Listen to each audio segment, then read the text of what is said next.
ही उपवासाची शेंगदाणा उसळ आमच्या कोकणामध्ये माझ्या माहेरी आषाढी एकादशी निमित्ताने बनवली जाते, तर नक्की एकदा तुम्ही ट्राय करा। चला तर मग वेळ न घालता व्हिडिओला सुरुवात करूया। 2 वाटी शेंगदाणे स्वच्छ धुवून 5 तास भिजवून घेतलेले आहेत। हे भिजवलेले शेंगदाणे आहेत, याला आपल्याला आता कुकरमध्ये शिजवून घ्यायचे। मी शेंगदाणे कुकरमध्ये शिजवून घेणार आहे, तुम्ही पाहिजे तर डायरेक्ट कुकरमध्ये पण ही उसळ फोडणीला देऊ शकता।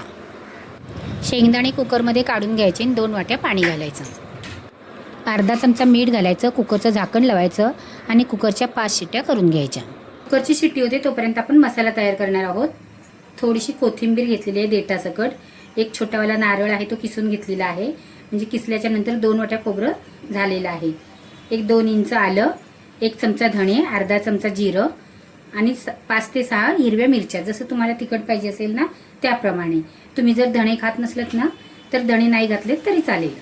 छोटा अर्धा चमचा हळद, मिक्सरला एकदम बारीक वाटून घ्यायचं, पाणी घातलं ना तरी पण चालेल, पण मसाला एकदम बारीक वाटायचा। हे आपलं वाटण वाटून झालेलं आहे, एकदम बारीक असं वाटायचं। मी इथे पाणी घालूनच बारीक वाटण करून घेतलेलं आहे। कुकर थंड झाल्यावरच उघडायचा, तरच आतले शेंगदाणे आहेत ना ते शिजणार आहेत, नाही तर मग कच्चेच राहतील। होऊ शकतं आपले शेंगदाणे शिजलेत, थोडेसे शिजायला पाहिजेत, ते आता मसाल्याबरोबर शिजणार आहेत। भाजी बनवण्यासाठी कढई गरम करायला ठेवलेली आहे। ते गरम झाले की मोठा 1 चमचा तेल घालायचं। तेल तुमच्या आवडीप्रमाणे तुम्ही कमी जास्त करू शकता। तेल चांगलं तापल्याच्या नंतर अर्धा चमचा जिरं,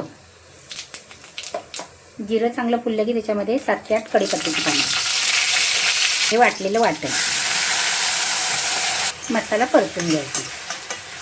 मी इथे कलरसाठी पाव चमचा मिरची पावडर घातलेली आहे, पण मिरची पावडर घालायची, आपला जो घरचा मसाला असतो ना तो घालायचा नाही, कारण त्याच्यामध्ये खूप खडे मसाले वापरलेले असतात, म्हणून उपवासाला मिरची पावडर असेल तर चालेल। आता मी इथे हिरवी मिरची वापरलेली आहे, त्याच्याऐवजी तुम्ही सुकी मिरची वापरलीत ना तरी पण चालेल। मसाला चांगला परतून झालेला आहे, त्याच्यामध्ये शिजलेले शेंगदाणे घालायचे, मिक्स करायचे। मिक्सरचं भांडं धुवून पाणी घालायचं, तुम्हाला जेवढी घट्ट उसळ पाहिजे पातळ पाहिजे त्याप्रमाणे पाणी घालायचं, आणि शेंगदाणे शिजवताना पण मीठ घातलेलं आहे ते लक्षात घेऊन मीठ घालायचं आणि शिजवून घ्यायचे। त्याच्यामध्ये 2 चमचे भाजलेल्या शेंगदाण्याचं कूट घालायचं आहे। तुम्ही शिजवलेले शेंगदाणे जरी मिक्सरला आबडधोबड वाटून घातलेत ना तरी चालेल। शेंगदाण्याचं कूट घातल्याने चव पण चांगली येते आणि आपली उसळ आहे ना ती चांगली व्यवस्थित घट्ट अशी मिळून येते चांगली। आपण ठेवायचं आणि शिजवून घ्यायची, नावाची पाणी ठेवायचं।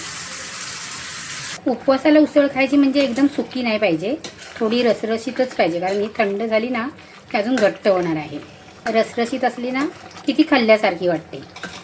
तिखट करायची, म्हणजे एक डिश जरी तुम्ही खाल्लीत नाही उसळ तरी लगेच पोट भरतं।